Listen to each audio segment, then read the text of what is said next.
মুআজ্জাজ হাজিরিন, আমি আপনাদের সামনে পবিত্র কোরআনুল কারীমের ৪র্থ পারা ৩য় নম্বর সূরা, সূরা আলে ইমরান। এই সূরা আলে ইমরানের ১৬৪ নম্বর আয়াত তেলাওয়াত করেছি, একটি মাত্র আয়াত। অল্প কিছুক্ষণ সামান্য একটু কথাই এই আয়াত আপনাদেরকে শোনাইতে চাই। মনোযোগ দিলে আমারও লাভ, আপনারও লাভ। আন্তরিকতা নিয়ে শুনলেই ভালো। আল্লাহর কথা শুনবার ক্ষেত্রে মনোযোগী হইতে হয়, যথেষ্ট মনোযোগ। যে যত বেশি আগ্রহ আন্তরিকতা দেখায়, বিশ্বাস করে আল্লাহর কোরআন থেকে তার তত বেশি উপকৃত হয়। এক তো হলো ২-৪ শব্দ আপনি বোঝেন, এরকম বহুত কিছু বহুত জনেই বোঝে। আরেকটা হলো জিন্দেগি পরিবর্তন হওয়া, জীবনটা গঠন হওয়া, এটা আলাদা বিষয় না। এমনি বহুত কথা অনেকেই জানে, কোনটা না জানার কি আছে? না জানার কি আছে? কিন্তু আরেকটা হলো আমার জিন্দেগির মধ্যে ঈমান ইসলাম আছে, কোরআন সুন্নাহর আমল আমার মধ্যে আছে। আমরা মাদ্রাসায় পড়াকালীন আমাদের একটা গুরুত্বপূর্ণ কায়দা আছে আরবিতে, যে অক্ষরের পরিবর্তনে কলব, অর্থের পরিবর্তন হয় না। অর্থাৎ একটা ছোট্ট উদাহরণ দিলে আপনি বুঝবেন। আরবিতে একটা শব্দ আছে ফা সিন রা, ফাসরুন শব্দটা বুঝছেন না? শব্দগুলো, অক্ষরগুলো বুঝছেন?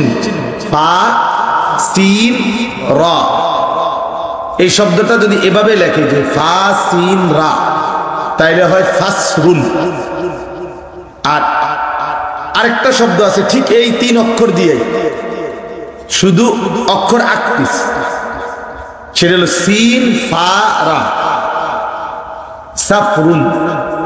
যেটা আমরা সফর বলি, মুসাফির বলি না, সফর। উনি সফরে রওনা দিছে, এই সফর। সাফরুন একই, এই ৩টাই অক্ষর দেখেন, যে ফা সিন রা আর সিন ফা রা, অক্ষর এই ৩টাই, শুধু অক্ষর কি হয়েছে? ৮ পিস হয়েছে। আরবি ভাষায় বলে যে এই অক্ষরের পরিবর্তনের কারণে অর্থের পরিবর্তন হয় না অনেক সময়। এই যেমন এই ২টা শব্দ, ফাসরুন অর্থ যা, সাফরুন অর্থ তা। অর্থাৎ উন্মোচিত হওয়া, আলোকিত হওয়া, স্পষ্ট হওয়া। এই ফাসরুন অর্থ এটা, সাফরুন অর্থ এটা। এই জন্য এই সফরকে, ভ্রমণকে সফর বলে। যার কেন? তার দ্বারা অনেক অজানা বিষয় উন্মোচিত হয়। অনেক অজানা বিষয় আমি ঢাকা চিনতাম না, তো এখন ঢাকা সফর করার কারণে আমি এখন ঢাকা চিনছি। আমি সাগর চিনতাম না, তো সাগর সফর করে গেছি সেখানে, তো এখন এটা বুঝছি। অনেক অজানা বিষয় উন্মোচিত হয়, এই জন্য সফরকে সফর বলে। আবার ফাসরুন, এই যেটার থেকে তাফসির, তাফসিরুল কোরআন মাহফিল বলি আমরা, এই তাফসির, তো তার মানে কোরআনের কথাগুলোকে স্পষ্ট করা, ব্যাখ্যা করা, উন্মোচিত করা। তাহলে একই রকম শব্দ, শুধু অক্ষরের পরিবর্তনে অর্থ একই। সাফরুন অর্থ স্পষ্ট করা, ফাসরুন অর্থ স্পষ্ট করা। তো আমার বলার উদ্দেশ্য হলো, কি জন্য বলতেছি কথাটা বোঝেন। এ ঠিক অবিকল একটা শব্দ আছে ইলম, এই যেটা আপনারা বহুত শুনেন, কোরআন সুন্নাহর ইলম, যেটারে আপনারা বাংলায় বলেন জ্ঞান। কিন্তু যেই কোনো জ্ঞান ইলম হয় না। ইলম এর সার্থক বাংলা তর্জমা জ্ঞান না, এটা শুধু একটা বুঝ দেওয়া। ইলম ভিন্ন জিনিস।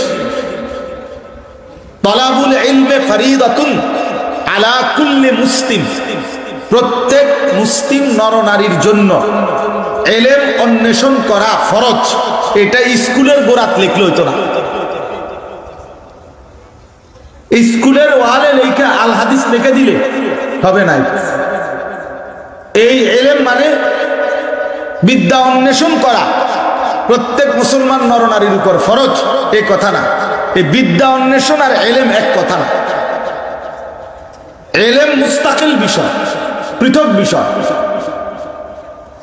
কিতাবের মধ্যে, সকল কিতাবে এই কথার সংজ্ঞা আছে। ইলম কাকে বলে? ইলম ওই নূরকে বলে যেই নূর মুহাম্মদ আরবি সাল্লাল্লাহু আলাইহি সাল্লামের কলিজা সিনা থেকে বের হয়েছে, প্রকাশ পেয়েছে মহান আল্লাহ পাকের মাধ্যম হয়ে। ওইটাকে বলে ইলম। আসমানওয়ালা রব্বে করিম রসূল আকরাম সাল্লাল্লাহু আলাইহি সাল্লামের কলিজায় সিনায় যেই জ্ঞান দান করেছেন, ইলম দিয়েছেন, সেটা যখন নবীজির জবান দিয়ে প্রকাশ পেয়েছে, ওইটাকে বলে ইলম। তাহলে যেই কোনো বাংলা, অঙ্ক, ইংরেজি, পদার্থ, জীববিজ্ঞান, রসায়ন বিজ্ঞান বই আপনি এইটারে জ্ঞান বলতে পারেন, কিন্তু এটা ওই যে ইসলামী যে শব্দ ইলম, এটা না, এইটা না। এই জন্য ইলম অন্বেষণ করা প্রত্যেক মুসলমান নরনারীর উপরে ফরজ। এই কথার অর্থ হইল কোরআন সুন্নাহর ইলম। কোরআন সুন্নাহর ইলম। এইটা ব্যতীত অন্য কোন জায়গায় এই শব্দ, এই হাদিস ব্যবহার করলে হাদিসের অপব্যাখ্যা হবে, হাসরের ময়দানে গুনাহগার হবে।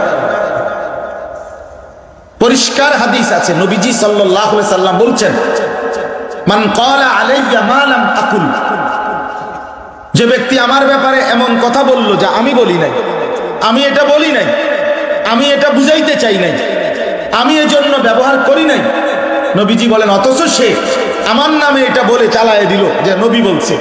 হাদিস, আল্লাহ রাসূল বলছেন, ফালিয়াতাবাওয়া মাকআদাহু মিনান নার, সে যেন নিজের ঠিকানা জাহান্নামে নিয়ে নেয়, সে যেন তার ঠিকানা জাহান্নামে বেছে নেয়, দেখে নেয়। এজন্য মন মতো যত্রতত্র আপনি যেই কোনো শব্দ লাগাইলে হবে না। এজন্য ইলম এটা পবিত্র শব্দ।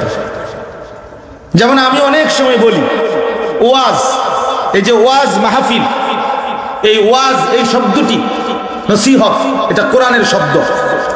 ইয়াইযুকুম লাআল্লাকুম তাযাক্কারুন, আল্লাহ তাআলা বলছেন, বান্দা আমি ওয়াজ করলাম তোমাদেরকে যেন তোমরা আমার কথার থেকে, ওয়াজ থেকে উপদেশ গ্রহণ করতে পারো। এই ওয়াজ আল্লাহ নিজের জন্য ব্যবহার করছেন। আল্লাহ ওয়াজ করে, আল্লাহ বলছে।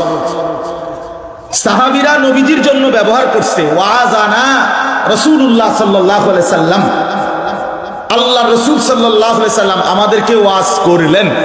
এই যে ওয়াজ, এই শব্দ, তাইলে কোন প্রোগ্রাম আর ওয়াজ সমর্থক নয়।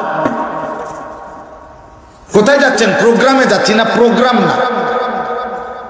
ও আলবাই হোটেলের খানাটাও প্রোগ্রাম, কফি হাউসে বইয়া চা খাওয়াটাও প্রোগ্রাম। বুঝছেন না এই কথাটা? আত্মীয় স্বজনের বাড়ি বেড়াতে যাওয়া, সেটাও একটা প্রোগ্রাম, কিন্তু সেটা কি ওয়াজ? সেটা কি মাহফিল? সেটা কি দ্বীনি মজলিস? না। তাহলে সমর্থক হইল কই? ঠিক এরকম ভাবে যেই কোনো জ্ঞান, নাস্তিকের জ্ঞান, মুশরিকের জ্ঞান, বেঈমানের জ্ঞান, ভুলে ভরা জ্ঞান, অথবা বাস্তবতা বিবর্জিত জ্ঞান, সেটা জ্ঞান হইতে পারে, ইলম হইতে পারে না। ইলম হইতে পারে। ইলম অনেক দামি। আল ইলমু নূরুন মুক্তাবাসুন মিন মাসাবিহি মিশকাতিন নবুওয়া, নবুয়তের চেরাগ দান থেকে যে আলো বিচ্ছুরিত হয়েছে, মুহাম্মদ আরবির পবিত্র সিনা মুবারক থেকে যে আলো বিচ্ছুরিত হয়েছে, সেটাকে বলে ইলম, সেটাকে বলে ইলম।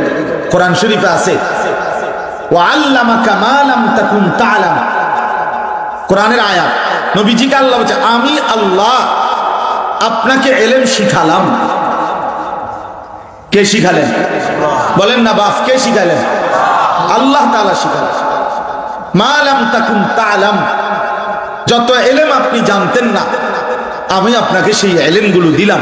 ওয়া কানা ফাদলুল্লাহি আলাইকা আযীমা, আল্লাহ বলেন, আমি যেই ইলম দিলাম আপনাকে, এটাই আপনার উপরে আমি আল্লাহর সবচেয়ে বড় দয়া, অনুগ্রহ, মেহেরবানি। এজন্য ইলম সবচেয়ে বড় দাম। ফজলে আজিম, আল্লাহর সবচেয়ে বড় অনুগ্রহ হচ্ছে কোরআন সুন্নাহর ইলম। ওয়া ইউতাল হিকমাতা ফাকাদ উতিয়া খায়রান কাসীরা। আল্লাহ তাআলা বলেন, যাকে আল্লাহ তাআলা কোরআন সুন্নাহর হিকমত, প্রজ্ঞা, ইলম দিয়েছেন, খোদার কসম আল্লাহ বলেন কোরআনের আয়াত, ফাকাদ উতিয়া খায়রান কাসীরা, সবচেয়ে বেশি অফুরন্ত খায়ের, কল্যাণ তাকেই দেওয়া হলো, তাকেই দেওয়া হলো। আল্লাহ কোরআনে বলছেন, ইয়ারফাইল্লাহুল্লাযীনা আমানু মিনকুম, যারা মুমিন ঈমানদার এমন প্রত্যেককে আমি আল্লাহ তাআলা মর্যাদাবান করে থাকি। তবে ওয়াল্লাযীনা উতুল ইলমা দারাজাত, আর তবে এই মুমিনদের মধ্যে যারা ইলমওয়ালা, যাদেরকে ইলম দেওয়া হয়েছে, দারাজাত, তাদের মর্যাদার সম্মানের কোনো সীমা নাই, বরং অগণিত মর্যাদা আমি আল্লাহর পক্ষ থেকে তাদেরকে দেয়া হয়েছে, দেয়া হয়েছে। প্রিয় বাপ আমার, বন্ধু আমার, ভাই আমার, আমি বুঝাইতে চাচ্ছিলাম যে কথাটা, এই ইলম, আইন লাম মিম, এইটারে কয় ইলম, কিন্তু এইটারই মতো হুবহু আরেকটা শব্দ হইল আইন মিম লাম, এটা হলো আমল। একই শব্দ, একই অক্ষর, শুধু অক্ষর আগ পিছ হয়েছে। এখানে আইন লাম মিম, এখানে আইন মিম লাম, বুঝছেন কিনা বলেন না? তাইলে একদিকে হলো ইলম, আরেক দিকে হলো আমল। আইন লাম মিম, আইন মিম লাম, এই জন্য ওই আগের মতো ফাসরুন এবং সাফরুন, এই দুই শব্দের অক্ষরের আকপিস হওয়ার কারণে যেমন অর্থের পরিবর্তন হয় না, ঠিক এখানেও ইলম এবং আমল এর মধ্যে অর্থের পরিবর্তন হয় না। ইলম তাকে বলে, এই জন্য উলামায়ে কেরাম বলে, মুফতি শফি রাহমাতুল্লাহ আলাইহি বলছেন, ইলম কাকে বলে? যা আমলের রূপান্তর পর্যন্ত ব্যক্তি যে অর্জন করলো তার স্বস্তি হয় না যতক্ষণ আমলে বাস্তবায়ন না করে। আর আমল কাকে বলে? যা ইলম অনুপাতে হয়।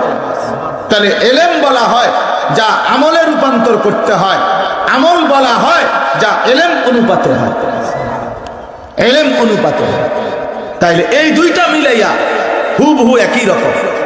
এই জন্য প্রিয় বাপ, আমি যে কথাটার জন্য বলছিলাম, আমরা যদি শুধু মনে করি ওলামায়ে কেরামের নসিহত শুনছেন, অথবা এরকম কিছু কথা, হুজুর এত পণ্ডিতি মাইরেন না, দুই চার কলম আমরাও জানি, আমরার কাছেও মোবাইল আছে, ইউটিউব আছে, অ্যাপস আছে, আমরার কাছেও বাংলা বুখারী আছে, বাংলা মুসলিম আছে, বলতে গেলে আমরাও এরকম বহুত কথা বলতে পারবো না। এই পণ্ডিতির নামে ইলম না।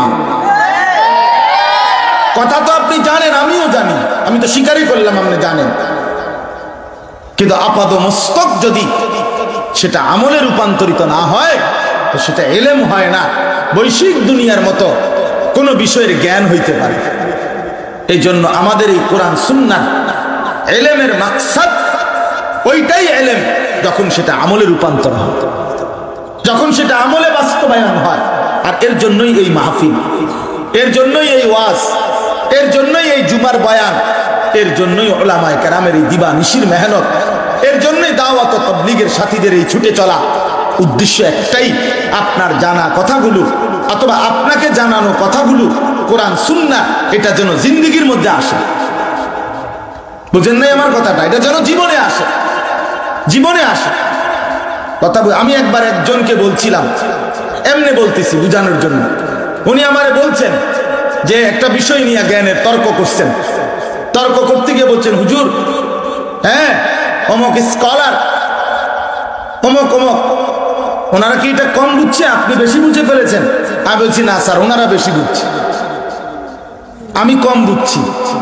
তাহলে তর্ক করেন যে?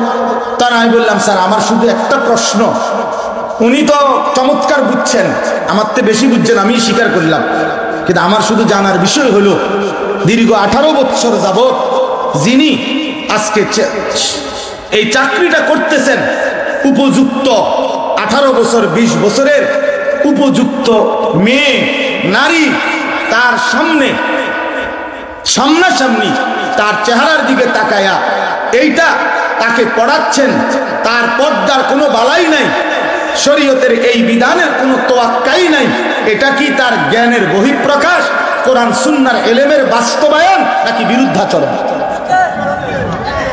বলেন আপনি কি বলবেন? কোন মিয়া?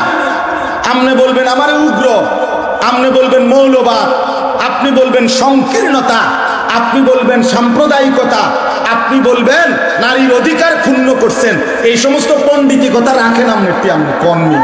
আমরা আরো কিছু থাকলে চার রাস্তার মোড়ে গিয়ে শিক্ষারা বলেন, কিন্তু আমি এটা বলেই যাব যেটা হারাম এটা হারাম। পৃথিবী আধুনিক হইতে হইতে যদি সাঁজের দেশে জায়গা হারাম হারামি, হালাল হালাল। আপনি কোন আধুনিকতা দিয়া, পৃথিবীর কোন বাস্তবতা দিয়া হারামকে হালাল করার, হালালকে হারাম করার কোন অধিকার নেই। হারাম যেটা, তার ব্যাপারে যদি হারাম কিনা এতটুকু সন্দেহ যদি কারো হয়, আল্লাহর কসম সে বেঈমান, সে কাফের, বেঈমান, সে বেঈমান। আপনি জিজ্ঞেস করেন, হারামকে হারামই বলতে হবে। আপনি সুদের যত নামে দেন এটা হারাম, আপনি এটারে ইন্টারেস্ট কন, এটারে ঘুষের আপনি স্পিড মানি। ঘুষের আধুনিক নাম কি? লেটেস্ট নাম হলো ঘুষের স্পিড মানি। স্পিড মানি কি বোঝেন না? মানে যে টাকাটা দিলে ফাইলের স্পিড গতি বাড়ে। হ্যাঁ হ্যাঁ এটাই বলে না, এটাই নাম, এটা স্পিড মানি, মানে যেটা ফাইলের গতি বাড়ায় দেয়, হারামের গতি বাড়ায়। তা আপনি এটাকে স্পিড মানি বলেন, সুদকে ইন্টারেস্ট বলেন, এটাকে পলিসি বলেন, এটাকে বর্তমান পৃথিবীর বাস্তবতা বলেন, এই সমস্ত শুদ্ধ শব্দ দিয়া হবে না। যেটা হারাম সেটা হারাম, ইসরাফিলের ফু দেওয়া পর্যন্ত হারাম, হারাম। হ্যাঁ, বাদ মিললো হারাম, না মিললো হারাম, হারাম হারাম, হালাল হালাল। আল্লাহ নবী সাল্লাল্লাহু আলাইহি সাল্লাম বলছেন, আল হালালু বাইয়্যিন। ভাইয়া তোমরা জায়গা ঠিক করতে করতে আমি জামুগা, তোমার ওই সদবদরে তো শেষ। আল হালালু বাইয়্যিন ওয়াল হারামু বাইয়্যিন। শুনেন, একটু মনোযোগ দেন। আল্লাহ রাসূল সাল্লাল্লাহু আলাইহি সাল্লামের স্পষ্ট হাদিস বাফ, নবীজি বলছেন হালালু আল হালালু বাইয়্যিন, যা হালাল তা স্পষ্ট, ওয়াল হারামু বাইয়্যিন, যা হারাম তা স্পষ্ট, একদম স্পষ্ট।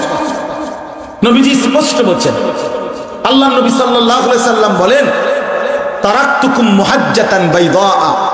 হাদিস, নবীজি বলেন একটি আলোকিত সূর্য যখন পূর্ণ উঠে, সকাল বেলায় পুরা পৃথিবী যখন আলোকিত হয়, এক ফোঁটা মেঘ নাই, কুয়াশা নাই, আড়াল নাই, আবছা নাই, একদম ফকফকা পূর্ণ আলোকিত পৃথিবী যখন হয়, রাসূল বলেন ওইটা যেরকম আমি আল্লাহ রাসূল তোমাদেরকে 23 বছরে এরকম ধবধবে পরিচ্ছন্ন পরিষ্কার এক আলোকিত দিন ইসলামের উপরে রেখে গেলাম। লাইলুহা কানাহারিহা। নবী বলছেন উম্মত, তোমাদের রাত তোমাদের দিনের মতোই আমি বরাবর করে গেলাম। অর্থাৎ দিনের মাসআলা, রাতের মাসআলা সব আমি স্পষ্ট বলে দিলাম। প্রকাশ্য বাজারে, ব্যবসায়, দেশ জাতি, রাজনীতি, রাষ্ট্রনীতি, এখানেও আমি সব বলে গেছি। স্বামী স্ত্রীর একান্ত মিলন, তারপরে ফরজ গোসল, বীর্যপাত, এক্ষেত্রে করণীয়, পেশাব পায়খানার জরুরত, এই ক্ষেত্রেও কি করণীয়, আমি সেই একান্ত বিষয় তাও পরিষ্কার বলে গেছি। তাও পরিষ্কার কি করে গেছে বলেন না? বলে গেছে, কিছুই আড়াল করে নাই, কিছুই আড়াল করে নাই, কিছুই আড়াল করে নাই। বুঝতেছেন কি না বলেন? নবী সাল্লাল্লাহু আলাইহি সাল্লাম কিছুই আড়াল করে না। এই জন্য প্রিয় বন্ধু আমার, এটা বোঝা উচিত আপনাদের কাছে। এবার আমার আয়াতের তর্জমাটা শুধু শুনেন। যিনি মূল আলোচক তিনি চলে এসেছেন, বলেন আলহামদুলিল্লাহ। আপনারা যার জন্য ছুটে ছুটে আসতেছেন উনি চলে আসছেন, এই যে মাত্র এসে বসছেন, আসন গ্রহণ করেছেন। আমরা মাহফিল ইন্তেজামিয়া কমিটির পক্ষ থেকে তাকে আন্তরিক অভিনন্দন ও মোবারকবাদ জানাচ্ছি। আল্লাহ তাআলা কবুল করে নেন।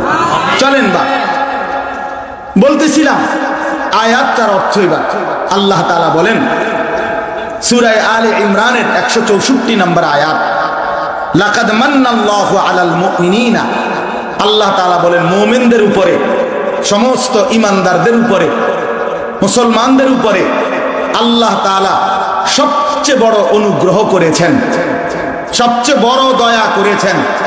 কি আল্লাহ এটা এখানে বলছে? আমরা যে মুসলমান এটা আমরা জানি তো, আমরা যে ঈমানদার নিজেকে পরিচয় দেই তো, কথা বলেন না, দেন তো জওয়ান ভাই, আপনারাও বলেন দেন তো আপনারা। আল্লাহ বলেন এই ঈমানদারের উপরে আমি আল্লাহর সবচেয়ে বড় দয়াটা কি? ভাতের থালা। হ্যাঁ ভাতের থালা, ভাত, বিরিয়ানি, গোস্ত, মাছ, টাইলসোলা বাথরুম, বক্স, ওয়াল শোকেস। আমরা অনেকেই মনে করি এই সামান্য চাকচিক্যের এই দুনিয়া, এই নিত্যদিনের এই প্রয়োজনীয় আসবাবপত্র, খাদ্য খাবার অথবা একটা বাড়ি ঘর, এটুকু অর্জন, এটাই জীবনের সবচেয়ে বড় পাওয়া, এটাই জীবনের সবচেয়ে বড় পাওয়া, এটাই জীবনের সবচেয়ে বড় আকাঙ্ক্ষা। আল্লাহর কসম, আল্লাহ তাআলা বলে না মুমিন, তোমার উপরে আমার সবচেয়ে বড় দয়া এটা না। এগুলো তো আমি একদম ছোট্ট স্বাভাবিক বিষয়, ঘর বাড়ি দালান বিল্ডিং, স্ত্রী সন্তান, টাকা পয়সা, অর্থ বিত্ত ক্ষমতা, প্রভাব প্রতিপত্তি, খাদ্য খাবার, এ তো আমি সবাইকে দিচ্ছি। ঈমানদার নাফরমান, অনুগত অবাধ্য, হিন্দু বৌদ্ধ খ্রিস্টান ইহুদি মুশরিক নাস্তিক বেঈমান সকলকে তো দিচ্ছি, এমনকি জন্তু জানোয়ারকেও তো দিচ্ছি। গরু ছাগল কুকুর বিড়াল এরাও তো দুনিয়া ভোগ করছে, এবং আমাদের চাইতে বেশি দুনিয়া ভোগ করছে। একটা হাতি একদিনে 250 কেজি খাবার খায়, এটা গবেষকদের কথা। 90 লিটার পানি পান করে। একটা তিমি এক লোকমায় 200 জন সামর্থ্যবান পুরুষের সমপরিমাণ খাবার খায়। একটা বাঘ স্বাভাবিকভাবে এক বেলায় কমপক্ষে 25 থেকে 30 কেজি গোশত একসাথে খায়। কথা বুঝছেন কিনা? তাইলে এটা একদম সহজ বিষয় যে দুনিয়া তো আমাদের চাইতে জানোয়ার বেশি ভোগ করছে। দুনিয়া তো আল্লাহ তাআলা আমাদের চাইতে আমাদের চোখের সামনে কাফের বেঈমানকে বেশি দিয়ে রাখছে। ওই যে ভারতের একজন শীর্ষ ধনী ছিল, নাকি ওনা আছে, মুকেশ আম্বানি, এই বেটা একটা বাড়ি করছে, পত্রিকার রিপোর্টে আসছে। তো তার এই বাড়ি হুজুর বলতেছিলেন যে 18,000, কত বলছিলেন, 18,000 কোটি টাকা এই বাড়িটা নির্মাণ করতে লাগছে। এটা কি বানাইছে, কি করছে? তাহলে আমরা যে 4 তলা বিল্ডিং নিয়ে 10 তলা বিল্ডিং নিয়ে মাতবুরি করি, ইউরোপ আমেরিকায় এগুলোর বেল আসেনি। আমাদের এই সমস্ত প্রাইভেট কার দিয়া ইউরোপে ছাগল টানে। হ্যাঁ, তো অহংকারের কিচ্ছু নেই। এই জন্য বললাম, ওই যে আপনি ক্ষতির পরিমাণ শুনতেছেন, বছরের পর বছর ইসরায়েলকে সহযোগিতা করে পৃথিবীর যেই জালেম, যেই পাপাচারী কোটি কোটি কোটি কোটি মার্কিন ডলারের মাধ্যমে ইসরায়েলকে সহযোগিতা করেছে, ফিলিস্তিনের মজলুম গাজার মানুষকে আগুনে পোড়াইছে, গাজার আকাশে জমিনে আগুনের লেলিহান শিখা জ্বালাইছিল যারা, যাদের মদদে, যাদের সহযোগিতায় আজকে সেই বেঈমানদের একদিনে খোদার গজবে 2 দিন লাগে নাই, তাদের সবচেয়ে অত্যাধুনিক একটি স্টেট জ্বলে পুড়ে ছাই হয়ে গেছে। পৃথিবীর সবচেয়ে নিকৃষ্ট, পৃথিবীর সবচেয়ে অসভ্যতা, অশ্লীলতা, বেহায়াপনা, উলঙ্গপনা, জিনা, ব্যভিচার, অসভ্যতার প্রধান কেন্দ্র গোটা পৃথিবীতে ওই জায়গাটা এই লস অ্যাঞ্জেলস, হলিউড, পৃথিবীর সমস্ত উলঙ্গপনার মেন আখড়া, প্রধান আখড়া। আল্লাহ তাআলা হাজার হাজার কোটি কোটি বিলিয়ন ডলার এর বাড়ি ভবন এলাকা রবের এক আগুন ছাই করে দিচ্ছে, ছাই করে দিচ্ছে। সভ্যতার দোহাই দেয়, ওরা হিউম্যান রাইটস শেখায়। আমি আর একটা মুসলমান, আপনারা বুঝছেন? এই বেটার জেনারেল পড়ুয়া নওজোয়ান ভাই, তোমাদের বিবেকের কাছে প্রশ্ন করলাম, যারা হিউম্যান রাইটস এর কথা বলে, মানবাধিকারের কথা বলে, সেখানে মানুষগুলো তাদের এলাকায় আগুনে পুড়ে যাচ্ছে, দাবানলে পুরো স্টেট পুড়ে যাচ্ছে। ওই অবস্থায় ওইখানকার মানুষ, আমেরিকান সভ্য পৃথিবীর ধ্বজাধারী দাবিদাররা, ওরা ওইখানে লুটপাট এবং গণ ডাকাতি শুরু করে দিছে। শেষ পর্যন্ত 144 জারি করে এরপরে এই চুরি, এই ডাকাতি বন্ধ করতে হয়েছে। এই বেঈমানরা যখন আমাদেরকে মানবতার স্লোগান দেয়, থুতু মারি তোদের এই মানবতার উপরে। তোরা কিভাবে দেশ বেটা, যারা নিজ জনগোষ্ঠী আগুনে পুড়ে যাচ্ছে, বাকি বেঈমানরা আমি সব লুটফাট করে লাইতেছে। হেরা হেরা তোমার কি পাগল এগুলো। আর যদি আমরা দেশের থেকে মানুষ যাইতো কেউ না কইতাম না, বুঝেন নাই কথা? হেরা বলে সভ্য। আমি নিজে শুনছি মিয়া, এই কলিজার এই দুঃখ আমার মনে আছে। আমার মাহফিলে দাঁড়াই এই 4 বছর ইউরোপ কাটাই আসছে, ভদ্রলোক বক্তব্য দিতেছে, দিয়া কয় ইউরোপ থেকে আমার 4 বছরের অভিজ্ঞতা, আমাদের শেখার অনেক কিছু আছে। আমরা অনেক পিছিয়ে, আমরা অনেক পিছিয়ে আছি, আমরা অনেক পিছিয়ে আছি, আমরা মুসলমান অনেক পিছিয়ে আছি। ইউরোপ অনেক আগে গেছে, আগুনের ভিতরেও ডাকাতি করে। আমরা এই ক্ষেত্রে তো অনেক পিছিয়ে গেছি, আমরা আগুন লাগলে ডাকাতি করি না, আমরা অনেক পিছিয়ে আছি এখন। এই জন্য প্রিয় ভাই, আমার বলার উদ্দেশ্য, এই আয়াতের মাকসাদ এটা বলা যে ইমানদারের উপরে আল্লাহ বলছেন, তোমাদের উপরে আল্লাহর সবচেয়ে বড় দয়া, ইয বাআসা ফীহিম রাসূলাম মিন আনফুসিহিম। আমি আল্লাহ ভাত মাছ চাল ডাল, দালান বিল্ডিং, ক্ষমতা, দুনিয়ার এই আসবাবপত্র, এটা দিয়ে নয় মোমেন, বরং আমি তোমাদের উপরে সবচেয়ে বড় দয়া করেছি আমার আখিরি রাসূল, আমার কলিজার টুকরা বন্ধু, আমার সবচেয়ে আপন হাবিব, প্রিয় বন্ধু রাসূলকে তোমাদের জন্য দিয়েছি। আমি যে তোমাদেরকে রাসূল দিলাম, আখিরি নবী দিলাম, আখিরি পয়গম্বর দিলাম, এই জন্য এটা দিয়েই আমি আল্লাহ তোমাদের উপরে সবচেয়ে বড় দয়া করলাম।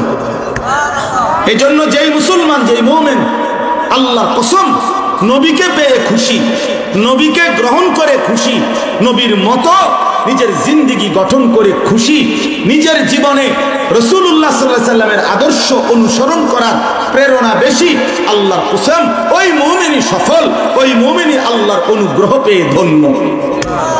বাকি দুনিয়া যেই ভোগ করে ওইটা তো কাফের বেঈমানও ভোগ করে।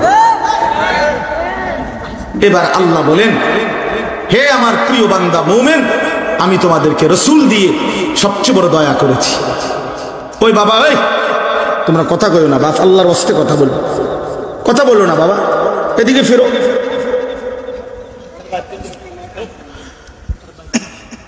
তো আল্লাহ তাআলা এটা বলছেন, আমি রাসূল দিয়ে তোমাদেরকে সবচেয়ে বড় ইহসান করেছি, দয়া করেছি বড়। লাকাদ মান্নাল্লাহু, মান্নুন মানে আরবিতে বলে এমন দান যে এটা বলার মতো, ঠোঁটা দেওয়ার মতো। ওইটা আপনি মনে করেন 10 টাকা খাবাইয়া পরের সপ্তাহে দেখছুনি কেমন নিমো খারাপ। এ গত রোববার তারে বেড়া একটা বন একটা চা খাবাইছি, নগদ 10 টাকা, তাতে অনেক চোখ ফিরে নিছে। বাপরে বাপ, 10 টাকার খোঁটা যদি এরম হয়, এবারে যদি এবার 100 টাকা খাবাইতো, তাইলে মাথা তালগি দিয়া মাথাত কান্দে উঠাইয়া বাইক নিয়ে আইব, তো তোরে কিনে এলাইছি বেটা, 100 টাকা খাবাইছি, খামখেয়ালি কথা বেটা। এরকম খুঁটা না, অর্থাৎ 10-20 টাকার খুঁটা না এটা। আল্লাহ তাআলা বলে, বান্দা গোটা পৃথিবী তো আমি দিয়ে রাখছি, এই কায়নাত তো আমি সাজিয়ে দিয়েছি, এত বড় আসমান ও জমিন, আমার গোটা সৃষ্টি। ইন্না জাআলনা মা আলাল আরদি জিনাতাল লাহা, এ তো আমি বানাইছি বান্দা, সবটা সৌন্দর্যের এই উপকরণগুলো, এগুলো তেমন কিছুই না বান্দা, কিন্তু দুনিয়াতে আমি উল্লেখ করার মতো, বলার মতো, যদি খুঁটাও দেয় কম হবে না। খুঁটা দেওয়ার মতো একটা মান্নুন, একটা দয়া আমার একটা দান আমি করছি বেটা, সেটা হলো আমার আখিরি বন্ধু, আমার কলজার টুকরা রাসূল তোমাদেরকে দিয়ে দিয়েছি, আমার বন্ধু দিয়েছি। তোমরা জানো না, আল্লাহ যেন ডেকে বলে, বান্দা তুমি জানো না আমার কত বড় নিয়ামত তোমা করে দিছি, আমার কতটা আপন বন্ধু আমি তোমাদেরকে দিয়েছি, তোমরা কদর করতে পারলা না, কদর করতে পারলাম না। হায় মুসলমান, কদর করতে পারলাম না, আন্দাজি করতে পারলাম না আল্লাহ আমাদেরকে কত বড় রাসূল দিয়েছেন। মাথার চুল থেকে পায়ের নখ পর্যন্ত তালাশ করে করে মুসলমান আজকে খুঁজে খুঁজে রাসূলের সুন্নাত, রাসূলের জিন্দেগিকে প্রত্যাখ্যান করা, এটাকেই ফ্যাশন মনে করে। হায় বদনসিব উম্মত, হায় বদনসিব। ঘরের প্রথম দরজা থেকে শুরু করে একেবারে বেডরুমের দরজা পর্যন্ত সবগুলো রুম তালাশ করলে ইমানদারের ঘরে, মুসলমান অসংখ্য মানুষের ঘরে খুঁজলেই পাবেন, খুঁজে খুঁজে তালাশ করছে যে কোন ঘরে যেন রাসূলের কোনো নমুনা, ইমানদারের কোনো চিহ্ন যেন না থাকে। একেবারে প্রথম রুমে ডাইনিং আর ড্রয়িং রুম, সোফার রুমে রঙিন টেলিভিশন রাইখা বুঝাই দিছে, প্রিয় ভাই আহলান সাহলান, আপনি আসেন, স্বাগতম, কোনো চিন্তা করবেন না, এটা নাফরমানদেরই ঘর, এটা নাটক সিনেমা নর্তকী দেখুন না মানুষেরই ঘর, ঘাবড়াবেন না, ঘাবড়াবেন না। এই ঘরের নারী পুরুষ বাচ্চা কাচ্চা ছেলে মেয়ে নাচ গান দেখে, নাটক সিনেমা দেখে, অসুবিধা নেই, কোনো টেনশন নেই। না তো সামনের রুমে থুইলেন কায়দা, সামনের রুমে থুইলেন কেন? কি বুঝাইতে চাইলেন? কি বুঝাইতে চাইলেন? এক মুসলমান লাগাতার কতদিন গুনাহ করে, কতদিন গুনাহ করে বলে? 20 বছর প্রতিদিন মুসলমানের ঘরে রঙিন টেলিভিশন চলে, প্রতিদিন নাচ গান, প্রতিদিন নর্তকী, প্রতিদিন হিন্দি সিরিয়াল, এটা মুসলমানের ঘর। খোদার 365 দিনে এক বছরে কোনোদিন 16 বছরের ছেলেটা, 14 বছরের মেয়েটা, 30 বছরের বিবি কেউই কোনোদিন ফজরের নামাজ পড়ে না, এটা মুসলমানের ঘর। কি কি ভাবছেন বাপ? আখেরাত কি? কবর আসলে কি? পরকাল কি? এনআইডি কার্ড, মানে এনআইডি কার্ডে জমা দিলেই বিচার আচার, যেহেতু এখানে ধর্মের পাশে লেখা আছে ইসলাম, এটাই হিসাব। আল্লাহ আমাদেরকে বুঝ দান করেন। আমার বাপ তো আল্লাহ তাআলা বলেন, কেন আমি রাসূল দিলাম, এত বড় নিয়ামত ইমানদার তোমাদেরকে কেন দিলাম? আল্লাহ বলেন, আমি মূলত ভাত মাছ দিয়ে খোটা দিছি না, এটি আমি এমনিই দিছি, খাইতে থাকো, আরো লও ভাত, গোস্ত আরো 2 টুকরা গোস্ত লও, এটি কিচ্ছু না আমার কাছে।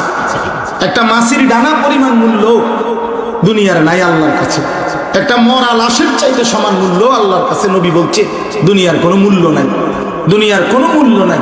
আল্লাহ বলে তাম পৃথিবীটাও যদি খাইয়া লাও আমার কিচ্ছু কমবে না, আমার খাও, তুমি আরো খাও বান্দা, এগুলো কোনো বিষয় না। কিন্তু আমি সবচেয়ে বড় দয়া করেছি, আমি ইমানদার তোমাদেরকে রাসূল দিয়েছি। কেন দিলাম? 3টা কাজের জন্য। এটাই আমার শেষ কথা। 1 নাম্বার, ইয়াতলু আলাইহিম আয়াতিহি, 23 বছর আমি রাসূলকে দিয়ে কি করাইলাম? 1 নম্বরে আমি আমার কোরআন 23 বছর লাগাতার আমার রাসূলের জবান দিয়ে কোরআনুল কারীম তেলাওয়াত করাইলাম, এই কোরআন শিখাইলাম, কোরআনের তেলাওয়াত করাইলাম। বন্ধু আমার কোরআন পড়ে, তার উম্মত, তার সাহাবা কোরআন শিখে। এই মেহনতের জন্য যে কোরআন বন্ধু তেলাওয়াত করবে, তার সাহাবী, তার উম্মত শিখবে, এই কোরআনুল কারীমের পঠন পাঠন কেউ পড়াবে, কেউ পড়বে, কোরআন শিখবে, কোরআনের তিলাওয়াত করবে। এটা আমার বন্ধুর প্রথম মিশন, নবুয়তের প্রথম মিশন। ওয়ায়ুযাক্কিহিম, 2 নাম্বার হলো তাজকিয়ায়ে নফস। তাজকিয়ায়ে নফস মানে হলো আমি আমার রাসূলকে পাঠালাম এই অন্তরের ভিতরে যাবতীয় মন্দ স্বভাবগুলোকে দূর করে মানে দমিয়ে, এরপরে উত্তম আখলাক, উত্তম স্বভাব, উত্তম চরিত্র দ্বারা অন্তরাত্মাকে পবিত্র করে দিবে, আলোকিত করে দিবে। এই মেহনতের জন্য আমি রাসূল পাঠালাম। 3 নাম্বার, ওয়ায়ুআল্লিমুহুমুল কিতাবা ওয়াল হিকমা, এবং এই কোরআন এবং আমার রাসূলের সুন্নাহ, এই দুই জিনিসের আলোকে হাতে কলমে জীবন শিখায় দিবে, তালিম দিবে। জীবনের পুরা কর্মকাণ্ড, ঘর পরিবার, রাত দিন, একাকী প্রকাশ্য, ব্যক্তি সমাজ জাতি রাষ্ট্র, সকল কিছু একেবারে বিন্দু বিন্দু, একেবারে পেশাব পায়খানা, অজু গোসল, হাট বাজার, চাল চলন, কথাবার্তা, চেহারা সুরত, লেবাস, পোশাক, আচরণ, উচ্চারণ, হাঁটা চলা, হাসি কান্না, আনন্দ বেদনা, সব কিছু কোরআন সুন্নাহর আলোকে শিখায় দিবে, সাজায় দিবে, প্র্যাকটিক্যাল বুঝাইয়া দিবে।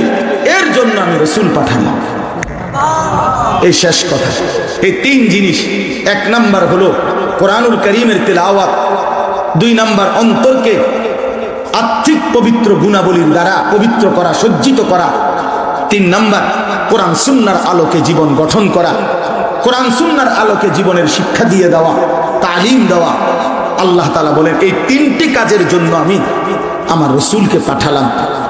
এই তোমাদেরকে জন্য দিলাম, তিনি তোমাদেরকে কোরআন শিখাবেন, তিনি তোমাদের অন্তরকে পবিত্র করবেন, তিনি তোমাদেরকে কোরআন সুন্নাহর আলোকে জীবন গড়ে দিবেন। আল্লাহ বলেন এই তিনটি কেমন দরকার। প্রিয় ভাই, এক মিনিট আমার এই শেষ কথাটার দিকে মনোযোগ দেন। ওয়া ইন কানু মিন ক্বাবলু লাফি যালালিম মুবিন। আল্লাহ বলে বান্দা শুনে নাও, এই তিন জিনিস বিহীন, এই তিন জিনিস ব্যতীত ওই মানুষগুলো সুস্পষ্ট গোমরাহ, গোমরাহ, গোমরাহ, পথভ্রষ্ট, পথভ্রষ্ট, পথভ্রষ্ট। খালাস আমার কথা। আপনারা প্রত্যেকেই বুঝমান মানুষ, আমরা জানি, আমরা আপনাদেরই মানুষ, আপনারা আমাদেরই মানুষ। আপনারা সবাই শিক্ষিত, ছেলেরাও যারা, তোমরাও ভাই আমরা জানি পড়ালেখা করো। আর যারা অভিভাবক শ্রেণী আছেন আপনারাও শিক্ষিত, কিন্তু মনে রাখেন অভিভাবক আপনিও মুসলমান, মনে রাখো ছাত্র ভাই তুমিও মুসলমান, প্রিয় সন্তান তুমিও মুসলমান, প্রিয় বাবা আপনিও মুসলমান, পর্দার আড়ালের প্রিয় মা বোন আপনিও মুসলমান। আপনাদের সবার জন্য, আমার জন্য, আপনার জন্য, ছেলের জন্য আল্লাহর পক্ষ থেকে সবচেয়ে বড় নিয়ামত ছিল রাসূল সাল্লাল্লাহু আলাইহি সাল্লাম। আর তাকে দিয়ে আল্লাহ তিনটা কাজ করাইছেন, কোরআনুল কারীমের তিলাওয়াত এবং অন্তর পবিত্র করা, কোরআন সুন্নাহর আলোকে জীবন গঠন করা। যে মুসলমান এই তিন জিনিস গ্রহণ করতে পারলো না সে পথভ্রষ্ট, সে গুমরাহ। অতএব নিজের শিক্ষা, নিজের জিন্দেগি, নিজের ঘর, নিজের সন্তান, নিজের জীবন হিসাব নিলাম, আপনার বিবেকের হাতে ছেড়ে দিলাম। সময় থাকলে আরো বলতাম, কিন্তু আমার সময় নাই, এই জন্য আমি আপনার বিবেকের হাতে ছেড়ে দিলাম। 16 বছর পড়াইলেন ছেলেটাকে, আল্লাহর কোরআন থেকে কেন বঞ্চিত করলেন? মেয়েটাকে আল্লাহর কোরআন থেকে কেন বঞ্চিত করলেন? কেন? এটা কি কোনো পড়া না? বাংলা বইয়ের সমান মর্যাদাও নাই এটা? বলেন না, বাংলা বইয়ের সমান মর্যাদা না তার বেশি? অঙ্ক বইয়ের সমান মর্যাদাও নাই এটা না আরো বেশি? ইংরেজি বইয়ের সমান মর্যাদাও নাই এটা না আরো বেশি? তাহলে সর্বশ্রেষ্ঠ ইলম এই কোরআন মুসলমানের যে সন্তান পড়তে জানে না তারে কি শিখাইলেন? তারে কি বলবেন আল্লাহর কাছে? কি বলবেন? কি বলবেন? কি বলবেন? যে সন্তান নামাজ পড়ে না তারে কি মানুষ বানাইলেন? হে মানুষ হয়েছে কেমনে? খুদা ভাত খাইলে মানুষ আমাদের কে কইছে? দুনিয়া ভোগ করিলে তাকে মানুষ বলে, এটা কে বলছে? দুনিয়া ভোগ করিলে তারে তো আনআম বলে, চতুষ্পদ জন্তু বলে।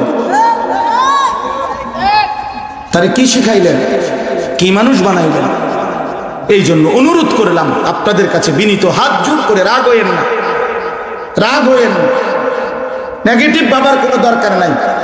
জেনারেল শিক্ষা নিষেধও করি নাই, বাংলা, অঙ্ক, ইংরেজি, পদার্থ, জীববিজ্ঞান পড়ুক, আল্লাহর কসম এতে আমাদের কোনো আপত্তি নাই। তো কোরআন ছেড়ে দিলেন কেন? নামাজ ছেড়ে দিলেন কেন?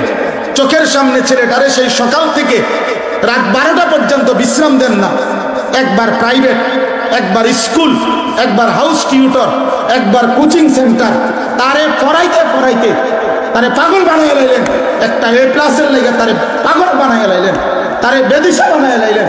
একবার নুডলস খাবা, একবার হরলিক্স বানাইয়া খাওয়ায়, একবার তারে চা খাওয়ায়, একবার মা দাঁড়াইয়া থাকে, আব্বু 11টা বাজে নাই এখন, আব্বু এখন ঘুমানো যাবে না, আর 20 মিনিট, আর 10 মিনিট, আর 5 মিনিট, এইভাবে তারে নজর রাখলেন একটা A+-এর জন্য। মুসলমান, আপনার ছেলেটাকে মেয়েটাকে নামাজ থেকে বঞ্চিত করলেন কেন? 5 ওয়াক্ত নামাজ, 1 ওয়াক্ত নামাজ পড়ে না, এটা মানুষ হচ্ছে নাকি জানোয়ার হচ্ছে? আরেকবার ভাইবা দেখেন, আরেকবার ভাইবা দেখেন। সেজদাবিহীন মানুষ হয় না। আমি বললাম, যদি কেউ তর্ক করতে চান আবার খবর দিয়ে না, আমি সাবের বাজারে তেনে বেশিক্ষণ না, 10টা অটো বানা, বিন্দাশ্বরে যাবেন অথবা আমার ডাকবেন। সেজদাবিহীন মানুষ হয় না, গোলামিবিহীন মানুষ হয় না, নামাজবিহীন মানুষ হয় না। ইকোনমিক্যাল অ্যানিমেল হইতে পারে, অর্থনৈতিক প্রাণী, উপার্জনকারী একটি প্রাণী হইতে পারে, কিন্তু ইনসান বলে, মানুষ বলে তাকে মালিকের গোলামি করেছে, আল্লাহর গোলামি করেছে, আল্লাহর গোলামি করেছে, আল্লাহর গোলামি করেছে। এই জন্য হাত জোর করে অনুরোধ, ছেলেকে দিন শিখান, মেয়েকে দিন শিখান, স্ত্রীকে পর্দানসীন বানান, ঘরে নামাজ, রোজা, কোরআন তিলাওয়াত, আল্লাহর ইবাদতের পরিবেশ যে কোনো মূল্যে চালু করেন। আল্লাহ আমাদেরকে তৌফিক দেন। আজকের এই পবিত্র সুন্দর মাহফিল আল্লাহ কবুল করেন।